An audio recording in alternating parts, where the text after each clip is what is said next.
À l'occasion de la célébration de la 16e journée nationale de l'AET prévue le 16 juillet courant, l'Association nationale des anciens enfants de troupe du Congo a consacré la journée du 15 juillet à son tout premier café littéraire. Consacré à un des leurs, l'AET et écrivain Claude Emmanuel Eta Anka.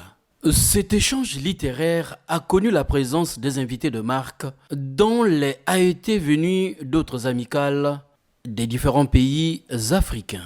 Lors du premier panel, intitulé Eta Anka par Dela Lemo, animé par l'AET Jessie Luemba, l'auditoire a été édifié à la plume et au style singulier de Claude Emmanuel Eta Anka, sorti des canons littéraires à travers son recueil des nouvelles, Les Tandaliennes en français, Les Brazzavilloises en langue vili.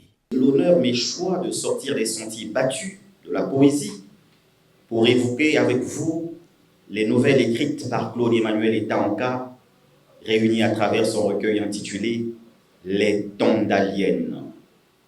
Moins d'une dizaine de nouvelles forment l'ossature du recueil de Claude Emmanuel Eta Anka qui, dans un contexte de tension sur fond de style d'écriture, a délibérément choisi de casser les codes en s'affranchissant du classicisme, et il le justifie en disant dans son livre, je le cite, « Il n'est pas partie prenante dans la querelle des écrivains sur le style des nouvelles. » Fin de citation.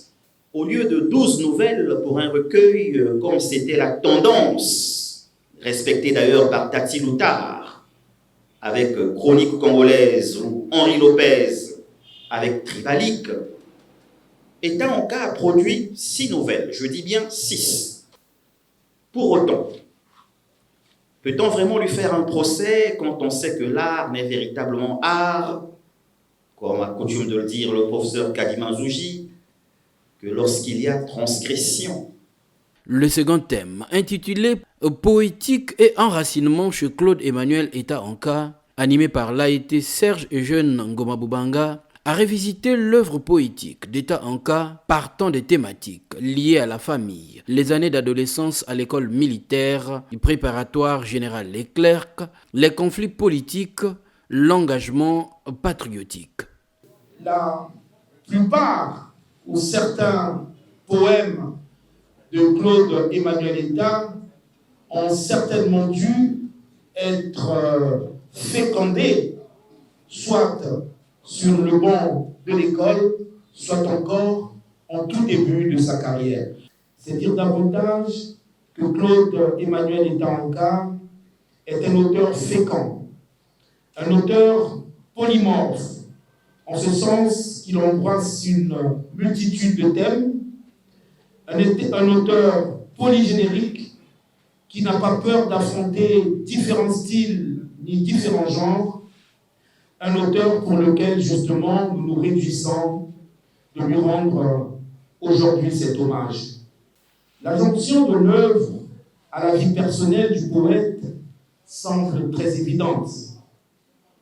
Elle donne lieu à la construction de son mythe personnel, le mythe de l'auteur, sur sa propre expérience, sur son vécu, sur sa compréhension du monde.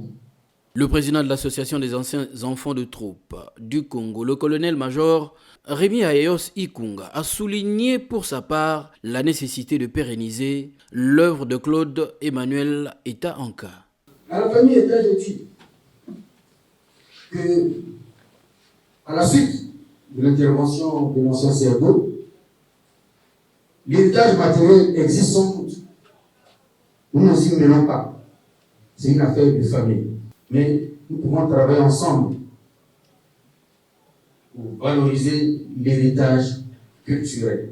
Et ma modeste expérience me fait croire qu'il existe des manuscrits de l'ancien. Retrouvez-nous les manuscrits de l'ancien. Je suis persuadé qu'ils existent. Ce café littéraire de l'écrivain Eta Anka entre dans le cadre des activités commémoratives de la journée de l'AET. Il permet à l'association des AET de rendre hommage à un frère d'armes aux multiples casquettes, d'hommes de commandement et d'État, de sportifs multidisciplinaires et d'écrivains.